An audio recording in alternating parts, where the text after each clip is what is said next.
Good everyone and welcome to this video. Today we have a match that I had in the SU-85M. Now for those that are on the Discord and have played with me around this sort of BR, you know this is one of my favourite tank destroyers. It basically takes the SU-85's frontal armour, which wasn't very good, and bumps it up to 75mm, which that doesn't sound like a massive improvement considering the slope. But it is. And today I just wanted to go a bit more in depth about this tank, because I think this is kind of a slept-on tank, because obviously it's folded away and it's something you can, like, you have to go through it to unlock the next few tank destroyers, but I rarely see people playing this thing, and honestly guys, if you're not playing this fucking thing, you are missing out. This thing is very fun. So, of course, it does have its flaws, but I'll be talking about that as we go along. If you want to skip just to the replay, because unfortunately I wasn't recording at the time, feel free to do so using the timestamp in the description below. But anyway, let's get in and talk about this thing, because I've not really got a chance to talk about this tank before. As I said about the frontal armour, this is 75mm thick, and if it even impresses Sphinx, who loves to play tanks with me because I always steal all the snacks, he wanted to try and get some upgrades on his SU-85M, and he bounced 3 Panther rounds off the front of this thing. Now, of course, he was angled like this, obviously on this side, because you're giving him the companion's cupola over there. But this thing's frontal armour is incredibly good. As you can see, if I go to a Panther, well, VK is basically the same, this thing really can bounce shots. Obviously, you have to be careful, especially with like the lower glacis area, like if you're front on. Very easy to pen this with a Panther's gun. But if you angle it just a little bit, they're going to struggle. Now, if they hit the specific weld up on the track, which very, very rarely happens, they're not going to pen. If they manage to hit the driver's hatch, which to be fair, they don't have the brain cells to shoot there, again, that can be a problem. And of course, if they go for the gun breech area, that can also be a problem. But the fact is, 99% of the time, even skilled players won't really know how to deal with this thing. Yeah, they might go for your breach once at Blue Moon, but otherwise this thing will be bouncing a Panther shot. Same with the Tiger. This thing can take on a Tiger pretty comfortably. Now, of course, up close and personal, where they have their gun depression to look down onto your armour is a lot weaker, so you will not be bouncing that. The only weapon I've not been able to bounce, well, 2 actually. The only 2 weapons I've not been able to bounce is the, well, there's 3 actually, thinking about it, because Sabo technically is a thing. There's the Comet/Charioteer's gun, which will slice through this thing like a hot knife through butter, but to be fair, it slices through anything. The Long 88 on the Nashorn, and the 128 on the Sturry Mill. Those are guns that will comfortably punch through this thing and destroy it. That's unfortunately just what you have to live with. But otherwise, you're going to be bouncing 76s from American tanks. I've even bounced a 90mm from a Pershing in this thing, because I uptiered it slightly. It's incredibly well armoured for what it is. Now, obviously, as I said, it does have weak spots. The Commander's Hatch is a pretty good weak spot as well for APHE. And there's a reason why I'm saying do not angle to this side, because this Commander's Hatch is extremely weak. And if you get penetrated here by an APHE round, which I'll just use the standard round of the, well, the stock round of this thing, you can see the devastation. So do not angle to the right-hand side. If you can, try and angle to the left-hand side, because whilst you do still give up the driver's hatch weak spot, as I said, no one really shoots here, and no one really goes for the gun battle, surprisingly.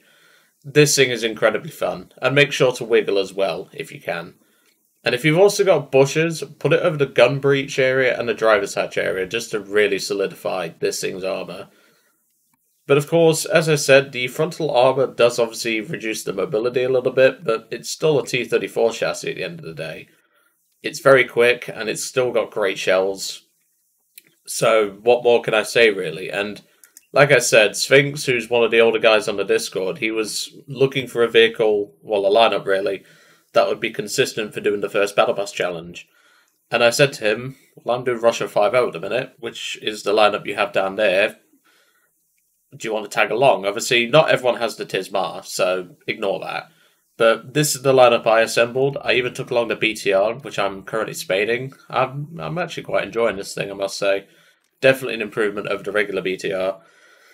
But yeah, this is a incredibly good tank, and honestly, once I get more bushes in the Warbond shops that roll around once in a blue moon, I'll be definitely making sure this thing is well bushed up in future, because this thing is disgusting. But anyway, let's get to the replay and let's see how this tank does. See you all in just a moment. And welcome to the replay. So, we are getting straight off with a spot that I like to go to most of the time on this map. This is on Poland. And this is a good little spot to begin with, at least. And it's a pretty uncommon spot for people to really like park in. They don't tend to come down here too often, but we've got a scout tank down on F3 who's lining up a bunch of targets for us. And yeah, I'm going to leave the map open. It's the only one I'm going to leave open like I usually do. But as you can see, you do get the occasional person who comes down here, and well, a T1E1 is not exactly blessed with armour, let's put it that way. And well, as you saw there, the poor sod doesn't know what to do. But yeah, this is definitely one where, like, you're obviously not going to pen every single vehicle in the game easily, because Panthers are a trouble for this thing. You may be able to bounce a Panther around once in a blue moon, but this thing does struggle against Panthers sometimes. It can be a bit of a chore, but to be honest, as long as you're going for near the turret phase, you tend to be able to pen them to some extent. Just their gun mantlet can eat your shot, and then it's an awkward moment where you're hoping that they bounce, and yeah. Now, of course, I kind of rushed a shot there. I was thinking it was a Panzer for some reason. I didn't think it was a Panther. But luckily a KV-122 nukes his ass, and I don't have to worry about him. But this is where my frontal armor is going to help me out. Now I do get penned by the KV-1C just there. He actually hits me just on the lower glacis, and where the, how can I describe it, where the frontal plate of 75mm and the 45mm lower plate meet. That's where he penned. He only took out the driver and wounded one of the crew, but he didn't really get to do any real damage. So there is a flak 88 over there, which we can also bounce, which I think is just hilarious. And of course, I can't see shit at this moment in time. I'm like, where the hell was that from? He's obviously shooting through the KV-1's corpse, but this is where I decide to back off, because the SU-85 is a tank that can struggle in close range situations. And there you can see, we just bounced another KV-1. I take out his track, but of course I'm backing up, because I'm not 100% confident in my situation at the minute.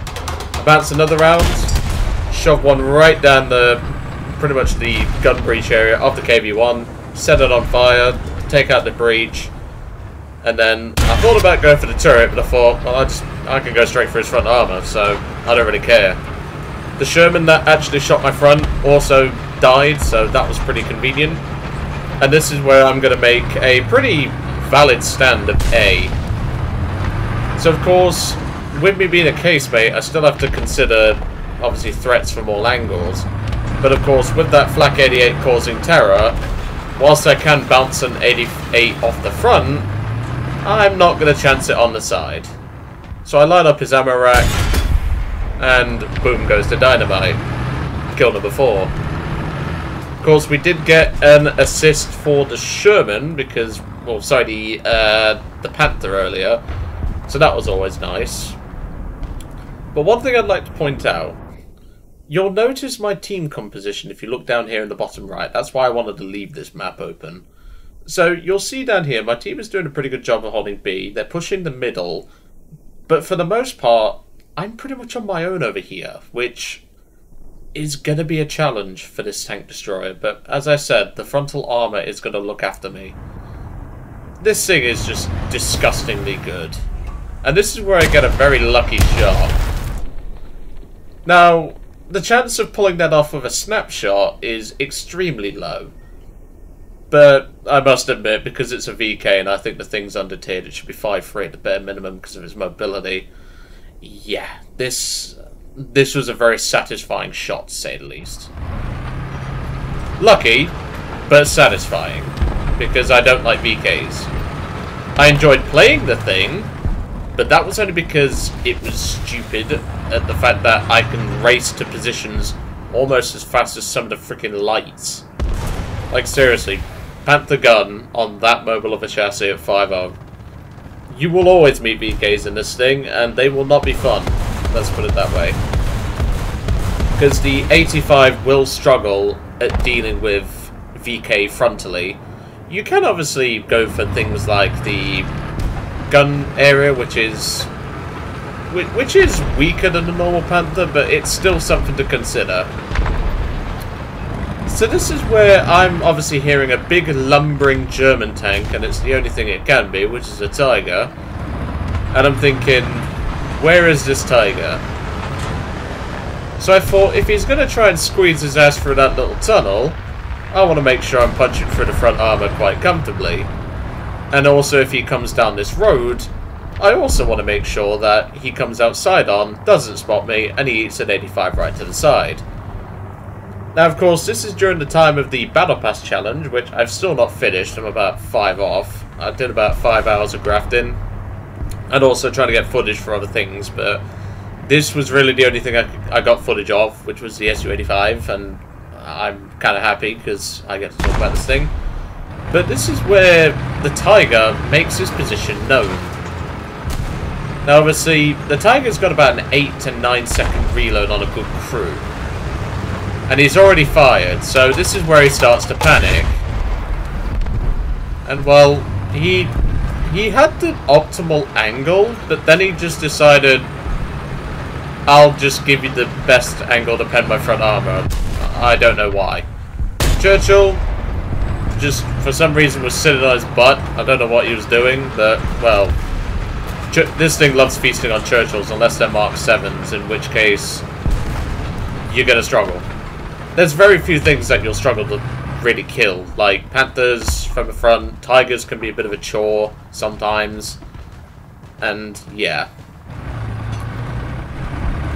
This is where, of course, I spot the Story Mill, and the reason why I'm not pulling the trigger is because that little, like, wooden lavatory thing. I didn't want to get rid of that piece of cover, so I pulled a bit more forward just to get the shot. And I saw the Nashorn and immediately panicked, because I knew this thing ain't going to bounce a Nashorn round.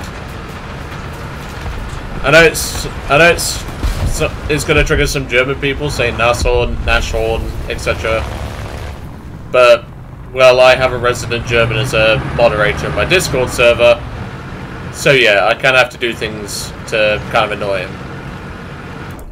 So for those eagle-eyed viewers, you may have spotted a small movement. Obviously, the marker does obviously give it away, but you may have spotted something small moving quite quickly across the screen there.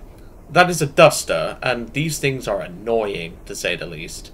Very mobile, great turret traverse, and the Bofors can easily punch through the side. But luckily, I've got quick reactions. So my shot doesn't do what I wanted it to do. I wanted to take out the driver. And this is where you can see about the SU-85's trouble. Now, of course, with a wounded driver, which we had earlier on, if your driver's replaced, you're not as competent with the... Well, your driver's not as competent. So, it did take a little bit to get the tank around, but that is kill number 9. And this is where the Nashorn comes in. I'm going to deliberately swap it just to annoy the Germans in this video, but, well, it's funny, so... most of the Germans in my community have a sense of humour, at least. A good sense of humour. But this is where the Nashorn player is about to make a very fatal mistake. Now, normally I would not take a shot like this, due to volumetric being volumetric. Because, knowing my luck, it would either clip this house, and then clip this house and not hit the Nashorn, or it would clip that house and not hit the Nashorn. Well, it would hit the Nashorn, but not do as much damage. But luckily for me, it pays off. I take out the driver and the bow gunner, well, I say bow gunner, assistant driver on the Nashorn. I don't bother loading a HE because don't really need to. The last few crew members are right there.